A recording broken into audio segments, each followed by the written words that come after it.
Sasanian armies repeatedly pushed into Mesopotamia, sometimes capturing Roman provinces, but never holding them for long. The wars drained both sides. The final round, the so-called Last Great War of Antiquity, between Khosrow II and the Byzantine Emperor Heraclius, lasted 26 years, ending in 628 AD. 26 years of attrition.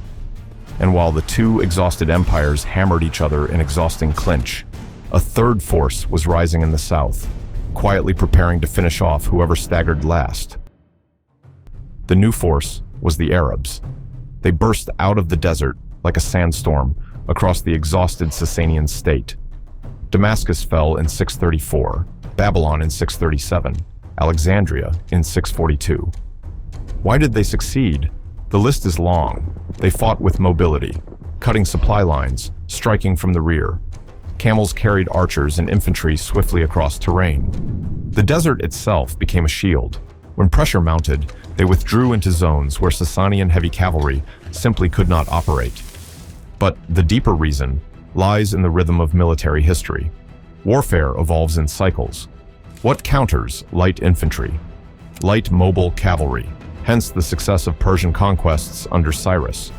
And what counters light cavalry? Heavy infantry, like the Greek phalanx. And what counters the Greek phalanx?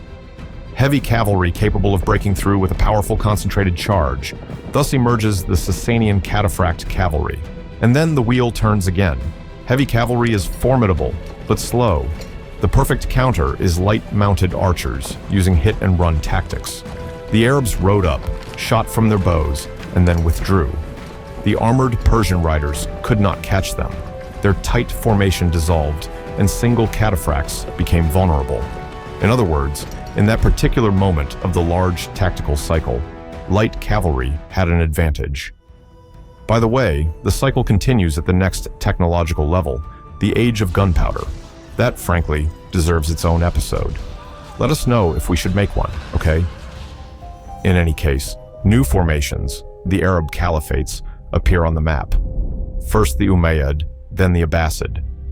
The problem is that you can create an empire from the saddle, but it is hard to govern one.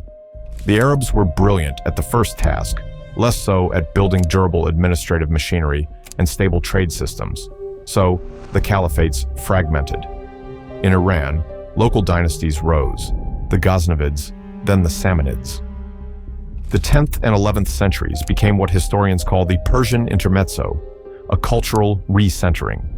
Persian poetry flourished, delicate miniatures reappeared, ceramics acquired that unmistakable refinement. Iran seemed to remember itself, but the most important shift was strategic. Recall how the Sasanian state had been torn between East and West? Well, it wasn't anymore. Holding Mesopotamia, exposed and distant, proved to be too costly. The new rulers pivoted toward Central Asia, and what a prize it was. Samarkand and Bukhara, in present-day Uzbekistan, blossomed into jewels of medieval Asia. Seriously, you should plan a trip. Uzbekistan is lovely in spring, and it has medieval Islamic architecture like you wouldn't believe. And all this luxury was financed by the steady current of silver and silk along the Great Silk Road. Yet trade routes are double-edged swords. The same Silk Road that enriched Iran was quietly preparing its next problem. I don't know whether you've noticed, but humans really enjoy making new humans. So, as we move forward in time, the global population swells. In antiquity, the Great Steppe, that immense belt from the Caspian Sea to the Pacific, was relatively thinly populated. By the Middle Ages, it became crowded. Space grew tight. Hence the waves of westward migrations. Think Xiongnu, Avars, and later, Turks. As a result, Iran found itself in a position of a deer on a highway. The migration corridor ran straight through it. True, Iran had buffers in the east, the Dasht-e-Kavir and the Dasht-e-Lut. Deserts not every nomad could casually cross. But geography left one crack in the armor, the open steppe north of the Caspian Sea. Let's give credit when due. Already Sasanian rulers understood the risk. So, they built their own version of the Great Wall, which few people have heard of, the Gorgan Wall in the steppe near Caspian Sea.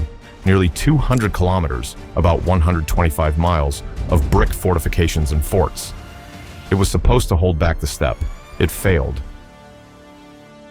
And do you remember what we said about the structural advantage of nomads? In the steppe, every boy grows up in the saddle, bow in hand. By adulthood, he is combat ready. The army's size roughly equals the size of the tribe. Add relentless mobility, and you begin to see why nomadic forces so often sliced through settled empires like a hot knife through butter.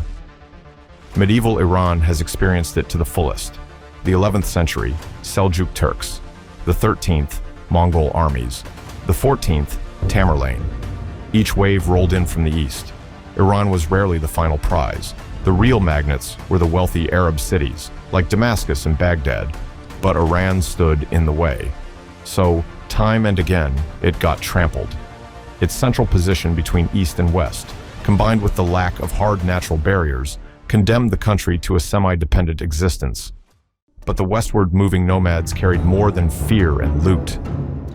At the Battle of the Sajo River in 1241, when Mongol forces met Hungarian knights, the Mongols deployed something Europe had never seen: explosive pots, belching thick black smoke. In China, they had encountered gunpowder and put it to a good military use. The idea was picked up in Europe, improved, industrialized, and eventually detonated the medieval world. For gunpowder was not an incremental upgrade, it was more of a reset button. For centuries, you were busy building fortified castles? Now, artillery can reduce them to rubbles. Ask Constantinople, whose massive walls fell to the cannons of Sultan Mehmed II in 1453. Oh, what's that? You have heavily armored knights? They have just become obsolete, sorry. And so, military history rebooted. States that had lagged behind suddenly found themselves back in the race. And one more thing, gunpowder ended the long nomadic advantage. For centuries, mobility and mounted archery had dominated Eurasia. But disciplined ranks of musketeers delivering coordinated volleys were a game changer. Cavalry charges dissolved under concentrated fire. The age of the steppe was over. Iran seized the opportunity. In the early 16th century, it forged the Safavid state. That was a whole new beast, fierce and hungry.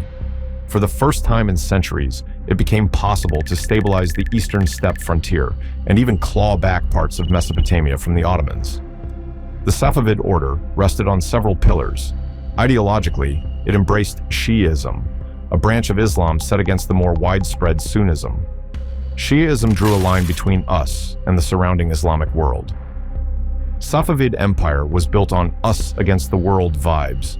The social backbone was the Kizilbash, a confederation of Turkic tribes who became the military elite of the Safavid state. You could spot them by the tall red cones rising above their turbans.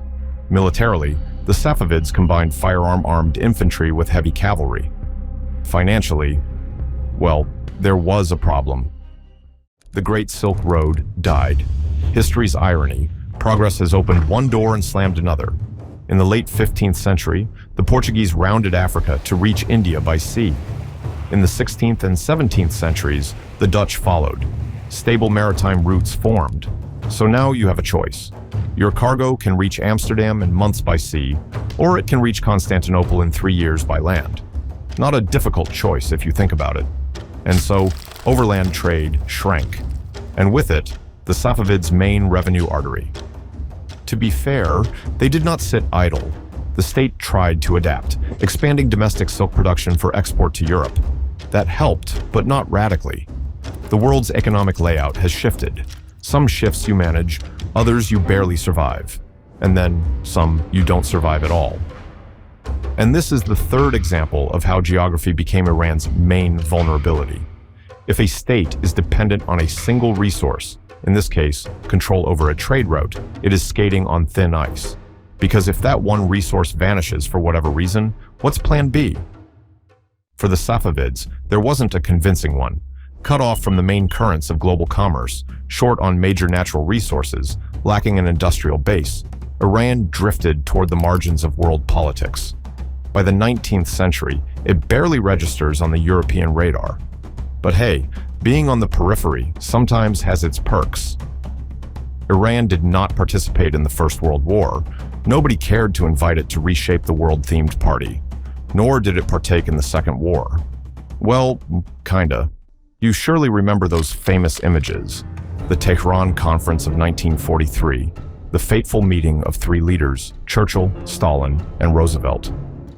Negotiations over the fate of the free world took place in a not very free Iran. In 1941, the country was casually occupied by Soviet troops from the north and the British from the south. The main goal was to secure a logistical corridor for Lend-Lease supplies. The Allies promised to withdraw their troops 6 months after the end of the war. However, in 1946, the British began pulling out their contingents, while Stalin dragged his feet. President Truman brought the issue to the United Nations and took a hard stance. As is well known, you can achieve more with a kind word and a nuclear bomb than with a kind word alone. Stalin backed down, albeit reluctantly. One can understand why. What interested the Soviet leadership in Iran was the same thing that interested the British and the Americans: the richest oil reserves. Discovered at the beginning of the 20th century that oil and later gas became Iran's last historical chance. For a moment, it seemed Iran has seized it. In the early 20th century, the British secured oil concessions. After the war, the Americans joined the game. The terms were hardly generous to Iran. Nevertheless, oil dollars began to flow in. And they did what oil dollars usually do. By mid-century, Iran was arguably the most westernized country in the region. University students in Tehran wore short skirts, not hijabs, and copied the hairstyles of the pop icon Gugush. In 1967, production began of the national car, the Paykan. It may not look too fancy, but compared to the most common mean of transportation of Iranians, namely a donkey, it was great. And the government floated the idea of a car for every second citizen. Ambitious, to put it mildly. And then came the grand gesture. In 1971, Shah Mohammad Reza Pahlavi, father of today's heir in exile, celebrated what he framed as 2,500 years of Persian monarchy. The festivities unfolded in the desert near ancient Persepolis. In the sand, they built an oasis, parks, imported greenery, 50,000 songbirds brought in for ambiance. Even conservative estimates put the bill at $22 million. At the time, Iran could afford that kind of spectacle. But after everything we have discussed today, it will not surprise you that this opportunity, too, turned into a catastrophe for Iran. In 1979, the Islamic Revolution swept the monarchy aside and brought religious fundamentalists to power. Paradoxically, it was oil wealth that paved their way. The mechanics deserve their own episode, which we will definitely make. For now, the key point is this: Iran entered the 20th century dragging a heavy past behind it. Had it possessed stronger institutions, deeper industrial capacity, sturdier political culture, it might have digested the oil boom. Instead, it arrived weakened and peripheral. That condition was not random. It was the cumulative effect of trade routes shifting away, of centuries living beside an expanding Great Steppe, of being squeezed between nomads and Rome. Seen this way, Iranian history looks like a 2,000-year practical joke. With one hand, fate gives opportunities. With the other, it immediately snatches them away. 3 times Iran builds a formidable empire. 3 times the broader balance of power topples it. It is, frankly, maddening. But we are not here to scold history. We are here to understand the forces that move it. And hopefully, through Iran's story, those forces become a little clearer. If you enjoyed the material, charge that like button like a brave Iranian cataphract does a meek Roman legion.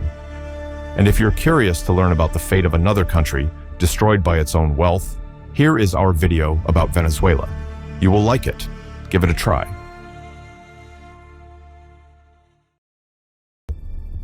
Sasanian armies repeatedly pushed into Mesopotamia, sometimes capturing